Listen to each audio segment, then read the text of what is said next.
ഇന്ന് ഞാനിവിടെ ഉണ്ടാക്കാൻ പോണത് ചക്ക, ഒരു നാടൻ ചക്ക കിട്ടി.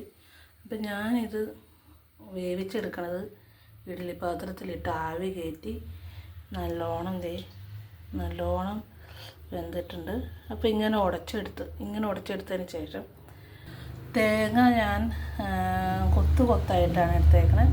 അതിലേക്ക് മഞ്ഞൾപ്പൊടി, ഒരു കഷ്ണം കുഞ്ഞ് സവാള, പിന്നെ ജീരകം ചേർത്തിട്ടുണ്ട്, വെളുത്തുള്ളി ചേർത്തിട്ടുണ്ട്, ഒരു 2 അല്ലി വെളുത്തുള്ളി, പിന്നെ കുറച്ച് ജീരകം, മഞ്ഞൾപ്പൊടി, ഉപ്പ് നമുക്ക് വേണമെങ്കിൽ ചേർത്താൽ മതി. അപ്പോൾ അങ്ങനെ ചേർത്ത് ഇത് ഒതുക്കിയെടുക്കണം. പിന്നെ നമ്മൾ എരിവിന് വേണ്ടി കാന്താരിമുളക് ഇത്രയും ചേർക്കുന്നുണ്ട്.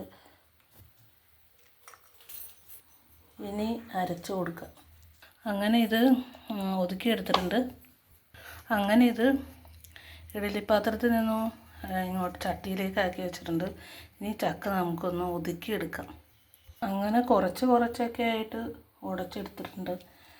ശേഷം കുറച്ച് കറിവേപ്പില ഇട്ട് കൊടുക്കുക. അതിനുശേഷം പച്ച വെളിച്ചെണ്ണ ഒഴിച്ചു കൊടുക്കുക. അതിനുശേഷം അരപ്പിട്ട് കൊടുക്കുക കേട്ടോ.